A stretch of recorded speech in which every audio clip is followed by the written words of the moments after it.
제1장 설교의 우위성.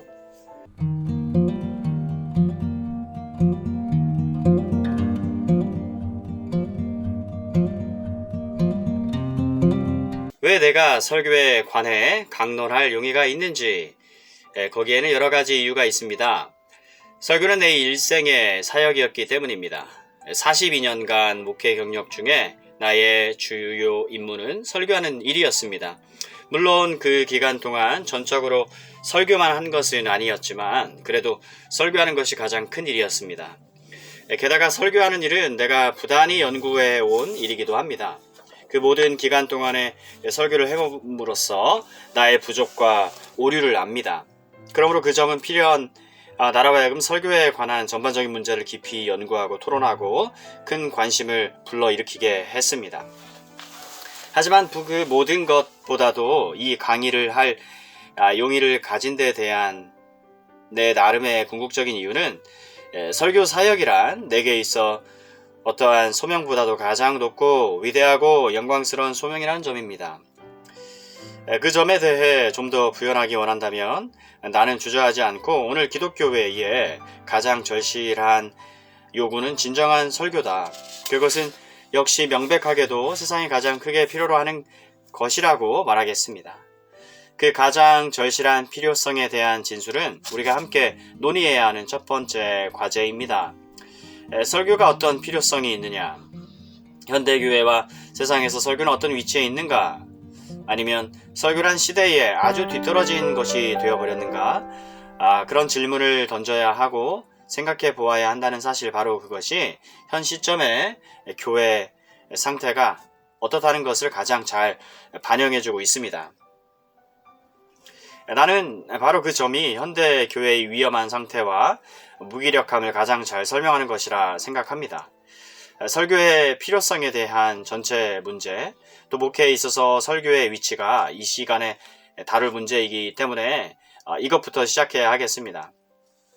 사람들이 설교에 대한 강의나 특강을 요청할 때 얼른 그들은 설교 방식, 설교 방법, 설교 수단, 설교 기술을 생각합니다. 나는 그것이 아주 잘못된 것이라고 믿습니다. 우리는 먼저 전제 조건, 배경, 보편적인 원리로부터 출발해야 한다는 것입니다. 왜냐하면 내가 잘못되지 않았는지 모르지만 설교한다는 것이 참으로 무엇인가를 명확히 알지 못하는 데서 중요한 난 문제가 발생하기 때문입니다. 그러므로 나는 특정한 조항에 들어가기 전에 이 문제를 일반적으로 다루려 합니다. 그러므로 우리가 다루려고 하는 중대한 문제는 이것이니, 우리가 설교의 정당성을 증명할 수 있는가? 현대 세계에 있어서 설교의 필요성은 과연 있는 것인가? 하는 것입니다. 여러분도 알겠지만 이것은 더 큰 문제의 일부분입니다. 우리는 설교하는 문제뿐 아니라 교회 자체까지도 의문시 되는 세대에 살고 있습니다. 여러분은 종교성 없는 기독교라는 말이라든지 많은 사람이 주장하는 바 교회 자체가 기독교 신앙의 가장 큰 장애물이라든지 사람들이 기독교인이 되는 것을 보고 싶다면 교회를 없애버리는 것인데, 그것은 교회가 그리스도 예수 안에 있는 진리와 사람들 사이의 장애물로 서 있기 때문이라든지 하는 사상을 잘 알고 있을 것입니다. 물론 교회에 대한 이 같은 비평은 많은 점에서 인정해야 합니다. 교회가 너무 잘못된 것, 즉 전통주의, 형식주의, 생명 없음 등이 너무 심해서 이 의견을 부인하는 것은 무모하고 매우 어리석은 일일 것입니다. 정말이지 사람들이 모이고 회합을 갖는 것에 관해 그것이 교회의 목적에 부합하고 있는가를 자주 물어보아야 합니다. 교회는 단체나 또는 사회의 무슨 클럽 같은 것으로 전락하기가 너무 쉽습니다. 그 점으로 보아 교회 자체의 문제를 제기하는 것은 아주 필요합니다. 그렇지만 그것은 이 강의의 대상도 아니고 우리가 교회의 본질과 같은 것을 다루려 하는 것은 아닙니다. 다만 교회에 대한 일반적인 자세들이 설교하는 문제와 관련해서 분명하고 정확하게 제기되어야 한다는 것입니다. 바로 그 점이 내가 다루려 하는 주제인 것입니다. 오늘날 설교에 대해 반동을 일으키는 원인은 무엇입니까? 왜 설교가 전에 교회 생활에서 차지하였던 위치에서 사람들의 존경을 받는 위치에서 떨어져 버렸습니까? 기독 교회사를 아무리 건성으로 읽는다 해도 설교가 교회 생활, 특히 프로테스탄트의 경우에 가장 중추적이고 우선적인 위치를 차지하고 있었다는 것을 반드시 알게 될 것입니다. 그런데 왜 이처럼 설교의 위치와 능력이 하향 길을 걷고 있으며 왜 이 설교가 도대체 무슨 필요가 있느냐는 의문이 제기되는 것입니까? 나는 그 문제에 대한 해답을 두 가지 객관적인 제목으로 나누어 보겠습니다. 첫째는 이 사실을 설명하는 일반적인 이유이요. 둘째는 교회 자체 내의 특수한 이유입니다. 내가 일반적이라고 말하는 것은 교회 밖에 세상에 유행하는 어떤 보통의 사상들을 의미합니다. 가장 위대한 활동가는 역시 위대한 웅변가였습니다. 물론 그것은 민중을 감격시키고 일깨워 행동으로 옮기게 할 수 있는 지도자적 역량의 한 부분이며 그것은 지도자가 반드시 구비하고 있어야 하는 요점인 것입니다. 세상의 일반 역사는 역사를 참되게 이룩한 사람들은 말할 줄 알았고 메시지를 전할 줄 알았으며 자기들이 산출해낼 효과적인 결과로 민중들을 행동케 했던 위인들이었다는 것을 아주 명확하게 나타내주고 있습니다. 일반적인 면에서는 이 정도로 해둡시다. 그러나 우리는 설교의 위치가 하락한 이유를 설명하는 교회 자체 내의 이유와 태도에 대해 좀 더 많은 관심이 있습니다. 나는 이 방향에서 주요 동인이 몇몇 있다고 주장합니다. 나는 주저없이 맨 첫 자리에 성경의 권위에 대한 신뢰심의 상실, 진리에 대한 신앙의 감소 등을 놓겠습니다. 내가 이것을 첫째로 꼽는 것은 그것이 주요 동인이라 확신하기 때문입니다. 여러분에게 권위가 없으면 잘 말할 수 없고 설교할 수 없습니다. 위대한 설교는 위대한 주제에 달려있기 마련입니다. 그리고 위대한 주제는 언제고 어떤 차원에서든지 위대한 웅변을 산출하며 물론 이것은 특별히 교회의 경우에서도 진리입니다. 사람들이 성경을 권위 있는 하나님의 말씀으로 믿고 그 권위에 입각해서 말하는 동안에는 위대한 설교를 들을 수 있었습니다. 그러나 일단 거기서 떠나 사색하고 논리화하고 억측을 부리고부터는 웅변이나 구변의 위대성은 여지없이 하향 길을 걷게 되고 쇠퇴하기 시작했습니다. 전에 설교가 성경의 위대한 주제들을 다루었던 바와 똑같은 식으로 추측이나 억측을 취급할 수는 정말 없습니다. 그러나 성경의 위대한 원리들에 대한 신념이 없어지기 시작하고 설교가 윤리적인 위대한 강연이나 훈계 그리고 도덕 정신의 함양, 설교보다는 사회, 정치적인 대화로 자리바꿈을 하였으므로 퇴보하였다는 것은 놀랄 일이 아닙니다. 바로 그 점이 이러한 하향 추세에 대한 첫째 되고 가장 큰 요인이라 주장하는 바입니다. 그러면 두 번째는 무엇입니까? 우리는 이러한 문제의 시야가 넓어야 합니다. 나는 대설교꾼이라 불려지는 자들에게 사람들은 반감을 가졌다고 믿습니다. 특별히 19세기 후반에 들어와서 그렇습니다. 영국이나 미국에서 대설교꾼이라 불리움을 받는 사람들을 매우 많이 찾아볼 수 있습니다. 나는 언제고 이런 점에서 볼 때 미국에서 가장 전형적인 인물은 헨리 워드 비처라고 생각합니다. 그는 설교꾼의 주요 특성들을 완벽하게 나타내 줍니다. 그 말 자체가 매우 재미있고 또 매우 정확한 것이라 믿고 있습니다. 이런 사람들은 설교자라기보다는 설교꾼들이었습니다. preacher, 설교자, pulpiteer, 설교꾼. 내가 뜻하는 바는 그들은 강단을 점령해서 그것을 지배하고 사람들을 지배할 수 있는 위인들이었다는 것입니다. 그들은 직업적인 사람들이었습니다.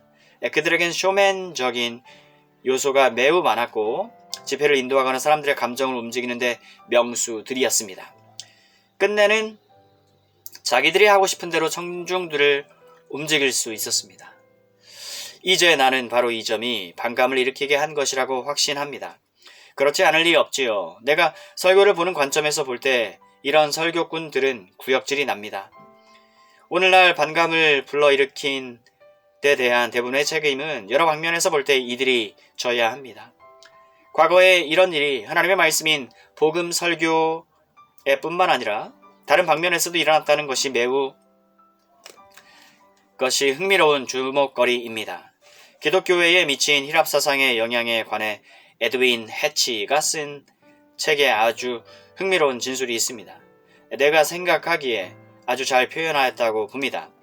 그는 철학이 약하게 전락해버리고 히라빈의 생활 속에서 쇠퇴하기 시작한 것은 미사역으로 꾸미려는 지나친 수사학 구사의 결과라고 주장합니다.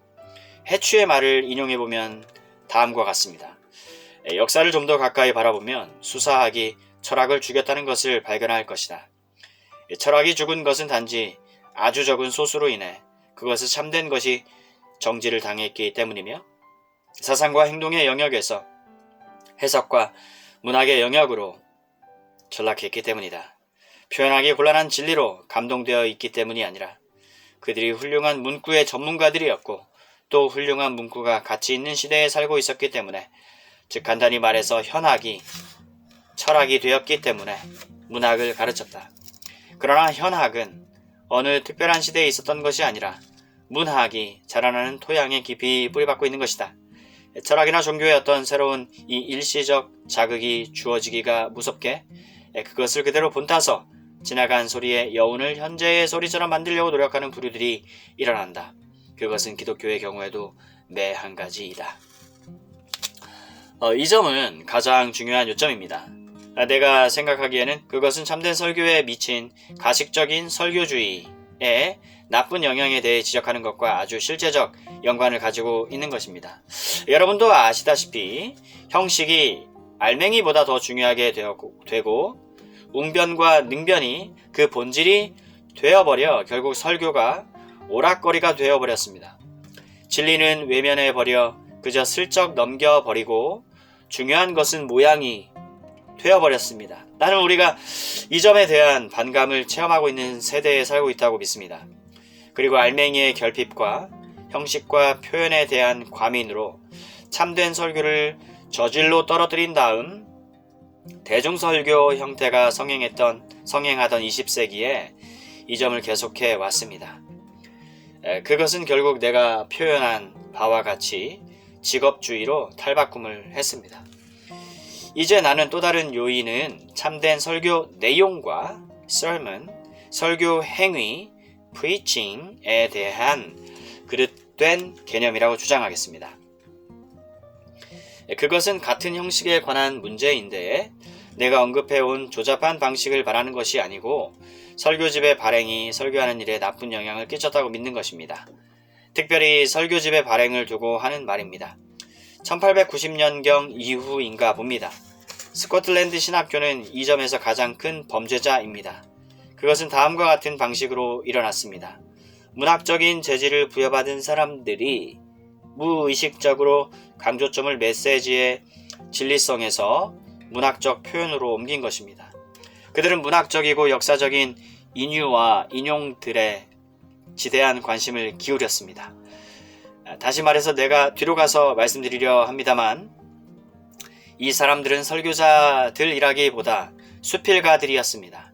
그러나 이 수필들을 설교로 출간했을 때 그것들은 설교로 받아들여졌던 것입니다. 그것은 의심할 여지 없이 설교가 어떠해야 되며 설교는 참으로 어떻게 해야 하는가에 대해 교회 내에 많은 사람들의 사상에 영향을 미쳤던 것입니다. 그러므로 나는 현대의 설교가 퇴색해 가는 것에 대한 대부분의 책임을 설교라는 이름 아래 발표되었던 이런 문학적인 비류들에게 돌리려 합니다. 이상의 결과로 설교에 대한 새로운 사상이 침투해 들어와 여러 가지 형태로 나타났습니다. 가장 의미 있는 것은 사람들이 예배에서 설교를 연설이라고 말하기 시작한다는 것입니다. 그 말 자체가 미묘한 변화를 지시합니다. 연설은 더 이상 설교가 아니고 연설 내지 강의로까지 변천되어 가는 것이 아닐까요? 뒤에 이 말들에 대한 구분을 하기로 하지요. 조용한 언사, Quiet Talks 라는 의미 있는 제목으로 하나의 시리즈물을 출판한 미국 사람이 있었습니다. 조용한 언사, 여러분도 보시다시피 이 말은 설교자의 외침에 대조되는 말이 아닙니까? 기도의 조용한 언사, 능력의 조용한 언사 등등. 다시 말해 이 제목 자체가 사람이 설교하려 들지 않는다는 것을 표현해 줍니다. 물론 설교란 영성이 결핍된 세속적인 것이며 필요로 하는 것은 대화요, 조용한 담화와 설화 등등이다. 이런 사상이 들어온 것입니다. 그런데 게다가 새로운 강조점은 자주 예배 요소로 불리어지는 예배 의식에 둡니다. 서비스. 이 두 말은 매우 혼동되기 쉽습니다. 나는 한 회합에서 이렇게 말한 사람을 기억하고 있습니다. 물론 성공회 앵글리칸 처치에 속한 우리는 당신이 있는 자유교회에서보다 예배에 더 신경을 쓰고 있어. 그가 뜻하고 있는 것은 자기들은 예배 의식을 갖고 있으나 우리는 갖고 있지 않다는 것입니다. 자기들은 예배 의식을 갖고 있으나 우리는 갖고 있지 않다. 그러나 그는 기도문을 읽는 것과 예배를 동일시하였습니다. 그래서 혼란이 야기됩니다. 어쨌든 설교가 퇴색해 감에 따라 예배의 의식적 요소가 증가하는 경향이 있습니다. 비국교도들인 자유교회 사람이 설교가 퇴색해 감에 따라 점점 성공회 예배 모형으로부터 이러한 사상을 어떻게 빌어오고 있었는가를 살펴보는 것은 흥미롭습니다. 그들은 주장하길 사람들이 예배에 더 많은 역할을 담당해야 하는데 그래서 자기들은 교독문과 더 많은 음악과 노래와 영장 등을 집어넣었다는 것입니다. 사람들의 헌물을 받는 방법도 정교화되었고 흔히 목사와 합창단이 한 행렬로 예배당으로 들어옵니다. 이런 일들을 행하는 것은 그것을 잘 설명해주고 있습니다. 설교가 하얀 길로 감에 반해서 다른 일들은 강조되고 있습니다. 설교가 하얀 길, 다른 일들은 강조. 그 모든 것들은 아주 의도적으로 이루어진 것입니다. 그것은 설교에 대한 이러한 반감의 일부분입니다. 사람들은 의식과 형식, 예식에 더 큰 주의를 기울이는 것이 더 위험이 있다고 느꼈던 것입니다. 더 나쁜 것은 공적 예배의 흥미 본위의 요소가 증가되었다는 것입니다. 영사기를 사용한다든지 더욱더 많은 노래를 도입하여 말씀을 읽거나 기도하는 시간은 사정없이 짧아져 버리고 찬송하는 데는 더 많은 시간이 주어진다는 것입니다. 여러분은 교회의 새로운 직책으로 찬송 인도자, 송 리더라는 말을 듣게 됩니다. 그는 노래를 지휘하고 분위기를 조성하는 책임을 맡은 사람입니다. 그러나 그는 자주 분위기를 조성하는데 너무 많은 시간을 끌기 때문에 안타깝게도 찬송 인도자가 만든 그 분위기 속에서 설교할 시간이 없게 됩니다. 이것은 전체 메시지의 가치를 저하시키는데 한 몫을 담당합니다. 그 다음에 여기에다가 간증이 또 주어집니다. 설교가 설교로서 제9시를 못하도록 하향 추세에 있을수록 설교자들은 사람들로 하여금 간증하도록 이용한다는 것을 관찰해 본다는 것은 흥미롭습니다. 주장되기를 간증이란 사람들의 마음을 끌어 복음을 듣게끔 한다는 것입니다. 만일 특별한 선수권자, 즉 야구선수, 영화배우, 인기가수 또는 대중에게 잘 알려진 유명한 사람을 찾아낼 수 있거든 간증을 하도록 하라는 것입니다. 심지어 그것이 설교나 복음 강해보다 더 큰 가치가 있다고까지 생각되어집니다. 여러분은 내가 오락이라는 어휘로 이 모든 것을 싸잡아 표현했던 것을 주목하십니까? 나는 실제 그것이 오락에 소속되어 있다고 믿습니다. 교회가 설교로부터 등을 돌렸을 때 곧바로 가는 곳은 바로 그곳인 것입니다. 이와 관련해서 또 다른 전체적인 추세는 개인 대 개인 간의 사역, personal work, 소위 상담이란 것을 점점 더 강조해 왔다는 것입니다. 다시 여기서 다른 일들과 같이 그래프를 그려보는 것은 매우 유익할 것입니다. 설교가 아래로 내려갈수록 상담은 상승하는 똑같은 양상을 보여요. 이 점은 금세기에 들어와서 크게 만연된 것입니다. 특히 제1차 세계대전 후에 더 심합니다. 현대에는 일상생활에 새로운 긴장감과 긴박감, 어려움이 조장됨으로 인해 사람들은 더 많은 개인적인 배려를 필요로 한다. 목사들은 그들 나름의 특정한 어려움이 무엇인지를 알아서 사적으로 이 문제를 해결해 주어야 한다는 것입니다. 사람들에게 필요한 심리적인 도움을 주고 그들로 하여금 이상의 문제들을 해결하도록 해서 그들의 난관을 극복하게 하고 그럼으로써 효과적이고 유익한 삶을 영위할 수 있도록 하는 것은 오직 한 번에 한 사람씩 따로따로 해결해 줄 때만이 가능하다는 주장을 듣게 된다는 것이죠. 나는 이런 문제들에 대해서는 나중에 좀 더 상세하게 거론할 것을 희망합니다. 하지만 지금은 기독교 교회에서 설교의 위치를 낮게 평가하고 설교가 사양길을 걷는 데 대한 책임을 져야 하는 것들의 객관적인 사항만을 지적하고 있습니다. 다음은 교회 자체 내에서 일어난 어떤 일반적인 변화입니다.